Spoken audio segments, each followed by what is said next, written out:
खुलुमबाय बेयो बड'लेण्ड इंखं टेलिभिजन दिनै 9 नभेम्बर 2023 बृहस्पतिबार खालि सानसेनि बरादखौ नोंथांमोननि खाथियाव लाबोदों आं सदानन्द दैमारिया।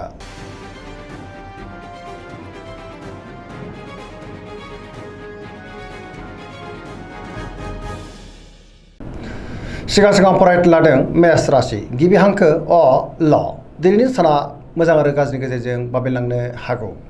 माबा नङा माबा जाहोनाव गोबां जेंनाजों मोगा मोगि जानांनोबो हागौ। सोरजोंबा लाजि फोनांजानोबो हागौ। सांग्रां जानाया गाहाम। सुथुराबो बांनो हागौ। सुथुरनि गाज्रि नोजोर थानो हागौ। बयजोंबो गोरोबनो गोब्राब जागोन। मावनो लानाय खामानिखौ मावफुंनो हायोब्लाबो माबा नङा माबा मोनसे गोरोन्थिबो जानोबो हागौ। गोसोनि साननायफ्रा देबोरनांगोन। सोरबा लोगोनिफ्राय हरखाबै गाज्रि खौरांबो मोननो हागौ। रांखावरियाव मोजां, बेफार फालांगियाव मोजां होनजायो। देहाया मोजाङै थागोन। अब्लाबो नाथाय जानाय लोंनायाव सांग्रां जानांगोन। लाइमोनफ्रा हरखाबै गाज्रि खौरांबो मोननो हागौ। गोसोआव गोनो गोथो साननाय फैनोबो हागौ। फरायसाफ्रा दिनै फरायनायाव गोसो दुंखांगोन आरो मोजां फिथाइ मोनगोन। अब्लाबो नाथाय नेगेटिभ एनार्जिनि गोहोमबो गोग्लैनो हागौ।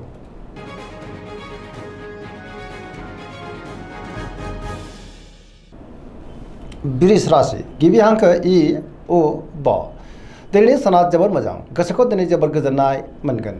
गोबां मोजां खाबु दिनै मोननोबो हागौ। गोसोआव गोथों आरो गोग्गो साननाय फैगोन। गियाननि आंखाल जानाय नङा। गोसोनि बोलोआ बांगोन। गावनि गोसोनि साननायखौ दिनै गुबुननो फोरमायनोबो हागोन। समाजाव मान मोनगोन। रांखावरियाव मोजां, बेफार फालांगियावबो मोजां होनजायो। गोबां मुंदांखा सुबुंजों दिनै लोगो मोनज्लायनोबो हागौ। न'खराव बिसि फिसायनि गेजेराव अनलायनाय फैगोन। देहाया दिनै मोजाङैनो थागोन। जायखि खामानि मावा मानो दिनै मोनफ्रोमबो खामानिखौनो मोजाङैनो मावफुंलांनो हागोन आरो पजिटिभ एनार्जिनि गोहोम गोग्लैनोबो हागौ।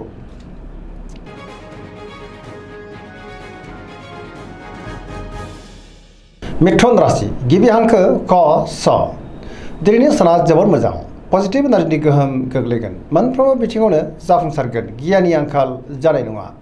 गोसोनि साननायफ्रा दिनै मोगथाङाव जाफुंनोबो हागौ। गोसोआ दिनै जोबोर खुसि जागोन। देहाया मोजाङैनो थागोन। रांखावरियाव मोजां, अब्लाबो नाथाय खरसायाबो बांनो हागौ। बेफार फालांगियाव दिनै जोबोर मोजां मुलाम्फा मोनगोन। न'खरावबो अनलायनाय फैगोन। समाजाव मान मोनगोन। गोसोनि बोलोआ बांनो हागौ। गावनि गोसोनि साननायखौ गुबुननो फोरमायनोबो हागोन। सोरबा लोगोनिफ्राय थोजासे अनसायनायबो मोननो हागौ। गुबुनजों मोजां सोमोन्दो लाखिनोबो रोंगोन। बहाबा दावबायनो एबा हान्थिनो खाबु मोनगोन आरो मोजाङैनो हान्थिनो हागोन। लाइमोनफोरनि गोसोआ दिनै जोबोर रमान्टिक जागोन आरो गावबा गावनि गोसोनि साननायफोरखौ फोरमायलायनोबो हागोन।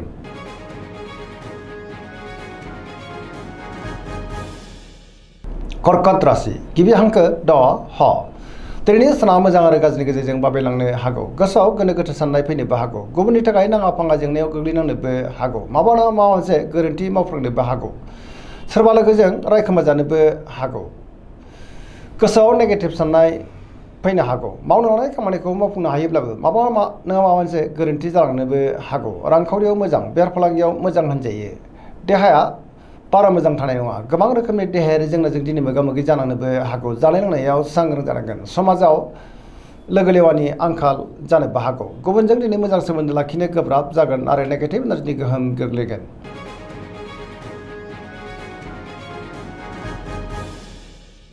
सिंह राशि गिबि हांखो म ट दिनैनि साना जोबोर मोजां। गोसोनि साननायफोरा मोगथाङाव जाफुंनोबो हागौ। पजिटिभ एनार्जिनि गोहोम गोग्लैगोन। सोरजोंबा बाख्नाय जानो हागौ। सोरबा लोगोनिफ्राय मोजां खौरां मोननानै गोसोआ दिनै जोबोर खुसि जागोन। बहाबा दावबायनो एबा हान्थिनो खाबु मोनगोन आरो मोजाङैनो हान्थिनो हागोन। रांखावरियाव मोजां, बेफार फालांगियाव मोजां, आयाबो बांनो हागौ। न'खराव दिनै अनलायनाय फैगोन। बयजोंबो गोरोबनो रोंगोन। सोरजोंबा बाख्नाय जानानै गोसोआ दिनै जोबोर खुसि जागोन। गुबुननि थाखाय दिनै गोबां मोजां खामानि मावनानै होनो हागोन आरो पजिटिभ एनार्जिनि गोहोम गोग्लैगोन।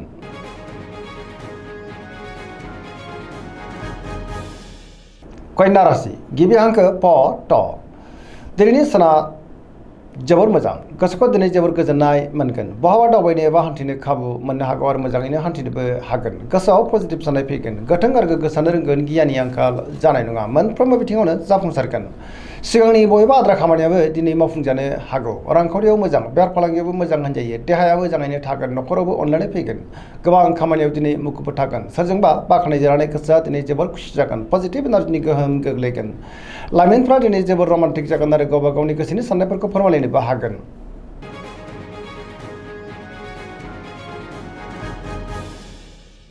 तुला राशि गिबि हांखो र ट दिनैनि साना जोबोर मोजां। गोसोनि साननायफ्रा मोगथाङाव जाफुंगोन, गोसोआव बोलो बांगोन, मावनो लानाय खामानिखौबो दिनै थि समावनो आरो गोरलैयैनो मावफुंनो हागोन, देहाया मोजाङै थागोन, बहाबा हान्थिनो एबा दावबायनो खाबु मोनगोन, रांखावरियाव जोबोर मोजां, बेफार फालांगियावबो जोबोर मोजां मुलाम्फा मोनगोन, न'खराव बिसि फिसायनि गेजेराव अनलायनाय फैगोन, समाजाव बयजोंबो मान होजागोन, बेफार फालांगियाव जोबोर मोजां, गुबुनजों मोजां सोमोन्दो लाखिनो हागोन, लोगोफोरनिफ्राय थोजासे हेफाजाबबो मोननो हागौ। सेंग्रा सिख्लाफ्रा दिनै जोबोर रमान्टिक जागोन आरो गावबा गावनि गोसोनि साननायखौ फोरमायलायनोबो हागोन, पजिटिभ एनार्जिनि गोहोम गोग्लैगोन आरो धोरोमारि बिथिङावबो दिनै गोसो दुंखांनो हागौ।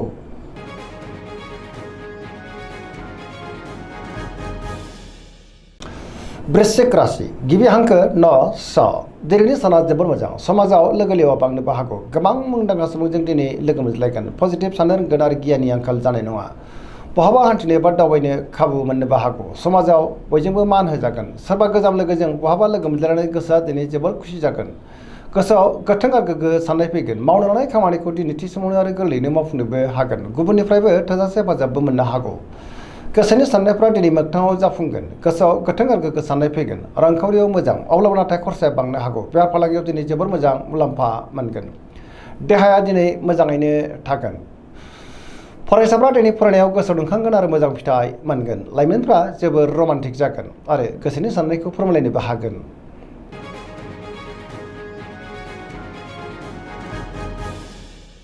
धनु राशि गिबि हांखो ध फ फ दिनैनि साना बारा मोजां नङा, गोसोआव गोनो गोथो साननाय फैगोन, गियाननि आंखाल जानोबो हागौ, मावनो लानाय खामानिखौ मावफुंनो हायोब्लाबो माबा नङा माबा मोनसे हेंथा मोननोबो हागौ आरो गोरोन्थिबो जालांनो हागौ, गोसोनि साननायफ्रा दिनै देबारनांगोन, रांखावरियाव बारा मोजां नङा, नाङा फाङा खरसाया बांनो हागौ, बेफार फालांगियाव बारा मोजां नङा होनजायो, गोबां खहा जानांनोबो हागौ, समाजाव मानहानि जानांनोबो हागौ, सांग्रां जानाया गाहाम, देहाया मोजाङै थागोन, अब्लाबो नाथाय जानाय लोंनायाव सांग्रां जानांगोन, न'खराव बिदा फंबायनि हेफाजाबखौ मोननो हागौ, लाइमोनफ्रा दिनै जोबोर आला खाला जागोन आरो नेगेटिभ एनार्जिनि गोहोमबो गोग्लैनो हागौ।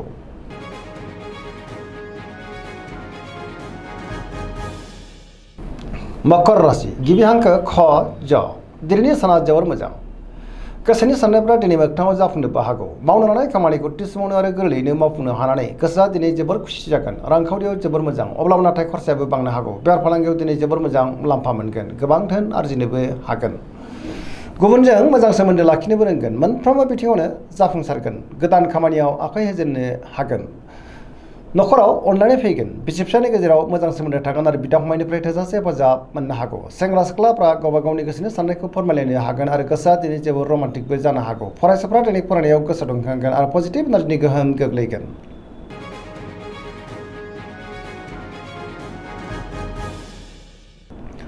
कुम्भ राशि गिबि हांखो ग स दिनैनि साना जोबोर मोजां, गोसोखौ दिनै जोबोर गोजोननाय मोनगोन, मावनो लानाय खामानिखौ थि समावनो आरो गोरलैयैनो मावफुंनो हागोन, बहानिफ्रायबा मोजां खौरां मोननानै गोसोआ दिनै जोबोर खुसि जागोन, समाजाव मान मोनगोन, गोबां मुंदांखा सुबुंजों लोगो मोनज्लायनोबो हागौ, रांखावरियाव जोबोर मोजां, बेफार फालांगियावबो जोबोर मोजां मुलाम्फा मोनगोन, देहाया मोजाङैनो थागोन, गुबुननिफ्राय थोजासे हेफाजाब मोननोबो हागौ, बिमा बिफानिफ्राय अननाय आरिफोरखौ मोननो हागौ, बहाबा दावबायनो एबा हान्थिनो खाबु मोनगोन आरो मोजाङैनो हान्थिनोबो हागोन, पजिटिभ एनार्जिनि गोहोम गोग्लैगोन।